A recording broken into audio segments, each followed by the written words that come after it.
Hello, আমি দেখুন বন্ধুরা, আমি আজকে এসছি পটল, নর্মাল পটল আর আলু, পটল আলুর একটা সিম্পল তরকারি বানাবো, যেটা অ্যাকচুয়ালি ডেইলি খাওয়ার জন্য মানে আমরা ইউজ করি। কারণ মশলা টশলা দিয়ে তো যারা একটু বয়স হচ্ছে তাদের পক্ষে সম্ভব না খাওয়া, তা সেজন্য সিম্পলভাবেই আমাকে একটা আলু পটলের তরকারি, নিরামিষ তরকারি বানাবো। তো দেখুন, আলু নিয়েছি, পটল নিয়েছি 4টে, আর আলু নিয়েছি একটা।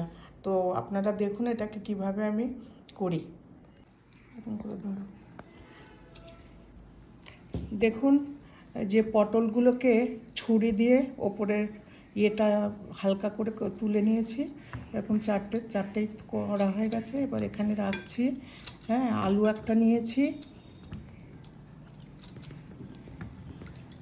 এবার আমি কি করছি দেখুন, পটলগুলোকে এই গোটা পটলটাকে অল্প অল্প করে আমি চিড়ে নিচ্ছি, যাতে মশলাগুলো ভেতরে ঢোকে এবং খেতে ভালো লাগবে। না হলে কী হবে, গোটা পটল তো, হ্যাঁ, সেটা আমি তো এইভাবে দেখুন আমি সবগুলোকে করে নিচ্ছি এইভাবে। হ্যাঁ, 3-4 মানে পুরো ওই করবে না, চিড়ে নিচ্ছি যাতে মশলাগুলো সব ঢুকতে থাকে। তো এইভাবে আমি করে নিচ্ছি। ওদিকে দেখুন, আমি কড়াইতে তেল বসিয়েছি, তেলটা গরম হচ্ছে। আর এদিকে আমি দেখুন মশলা পিষে নিচ্ছি। মশলাতে আমি মিক্সিতে অল্প একটু কাজু, আলমন্ড আর কিশমিশের অল্প একটু পাউডার করা থাকেই আমার, তো অল্প করে এখানে দিয়েছি, 2 চামচের মতো দিয়েছি। 2 চামচ না হলো 1.5 চামচের মতো।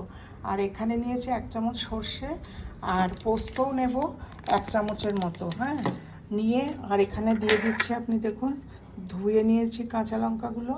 হ্যাঁ, তিনটে দিচ্ছি। হ্যাঁ, আর সর্ষেটা দিয়ে দিচ্ছি এটার মধ্যে। আর পোস্ত 1 চামচের মতো এখানে দিয়ে দিচ্ছি। দিয়ে এটা একটা পেস্ট বানিয়ে নেবো। আর এটার মধ্যে অল্প একটু আদাও দেবো। আদা দিয়ে এটার পেস্ট বানিয়ে নিচ্ছি।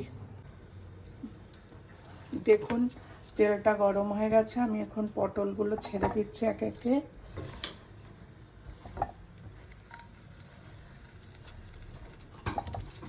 গোটা অবস্থায় পটলগুলো ছাড়ছি, আর তার সঙ্গে আমি আলুগুলো ছেড়ে দিচ্ছি। ছাড়ার পরে আমি একটু নুন আর হলুদটা আমি আগে মাখালাম না। দেখুন ভাজছি এটাকে, এবার একটু লাল লাল হচ্ছে। এবার আমি হলুদ আর নুনটা দেবো। হ্যাঁ, হলুদ আর নুনটা দেবো অল্প করে, এখন দিচ্ছি, পরে আবার দেবো। হ্যাঁ, তাতে এবার একটু ঢাকা দিয়ে রাখবো। ঢাকা দিয়ে দেখবেন এটা আস্তে আস্তে হবে। তো দেখুন নাড়াচাড়া করছি। হ্যাঁ, বেশ ভাজা ভাজা হলে, একদম ভাজা ভাজা হবে, তারপরে আমি মশলাটা দিয়ে কষবো।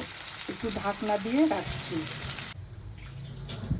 দেখুন, আমি কড়াইতে তেল গরম হয়ে গেছে এবং আমি ওই শুকনো লঙ্কাটা দিয়ে দিয়েছি। একটু বেশ লাল লাল হয়েছে, সেন্টটা বেরিয়েছে। 2টো তেজপাতা দিলাম। হ্যাঁ, অল্প একটু নেড়ে নিলাম, 2টো তেজপাতা দিলাম। এবার এটার মধ্যে আমি আজকে ওটার মধ্যে সর্ষে, পোস্ত আর অল্প একটু ইয়ে দিয়েছি, বললাম যে ড্রাই ফ্রুটস অল্প একটু, হ্যাঁ, কাজু, ওগুলো কাজু কিশমিশ আর আলমন্ড একটু পাউডার দিয়েছি। তো এখানে 5 ফোড়ন দিয়ে দিলাম। তো 5 ফোড়ন দিয়ে এবার এটাকে আমি, স্মেলটা বেরোলেই লাল লাল হয়ে গেছে, দেখুন কালার চেঞ্জ হয়ে গেছে। এবার আমি সর্ষে পোস্তটা, প্রথমে আমি আলু পটল ভাজাটা এটার মধ্যে দিয়ে দিলাম। হ্যাঁ, দেওয়ার পরে অল্প একটু গ্যাসটা কমিয়ে দিলাম, আর এখানে একটু নাড়িয়ে নিলাম এটা। আর দেখুন অলমোস্ট এটা হয়েই গেছে। আমি এই পোস্ত মশলা বাটাটা এটার মধ্যে দিয়ে দিলাম। দেখুন তো, পোস্ত মশলা বাটা দেওয়ার পরে আমি এটাকে একটু নাড়িয়ে নিচ্ছি। হ্যাঁ, ভালো করে নাড়িয়ে নিলাম এবং এবার বাটি ধোয়া জলটা দেবো। হ্যাঁ, এটা এখন আমি কিন্তু গ্যাসটা কমিয়েই রেখেছি। হ্যাঁ, তো কমিয়ে রাখার পরে দেখুন এবার বাটি ধোয়া জলটা দিচ্ছে, আর একটু নুন আর হলুদ দিয়ে দেবো এটার মধ্যে। তো আর নুন হলুদ আর অল্প একটু, যারা মিষ্টি পছন্দ করেন তারা একটু মিষ্টিও দেবেন। তো আমি ভাজার সময় একটু নুন দিয়েছিলাম, আর একটু নুন দিলাম, আর একটু হলুদও দিয়ে দিলাম, অল্প করে হলুদ। যেহেতু সর্ষে পোস্ত আছে, বেশি হলুদ ভালো লাগবে না।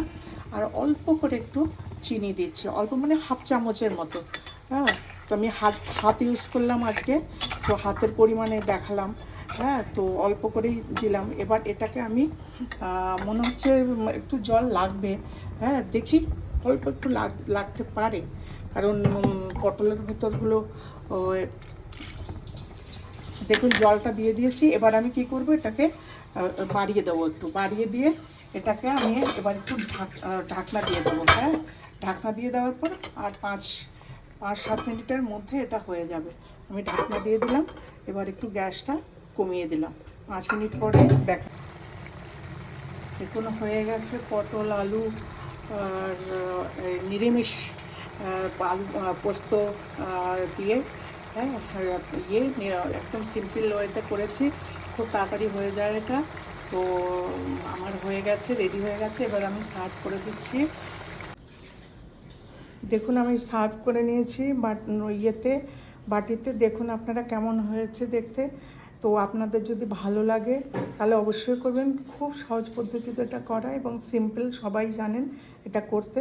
তাহলেও আমি করলাম, কারণ তাড়াতাড়ি হয়ে যায় এবং খেতে বেশ ভালোই লাগে। তো ঠিক আছে, আপনারা ভালো থাকবেন, সুস্থ থাকবেন, আর আমার চ্যানেলটা ফলো করবেন।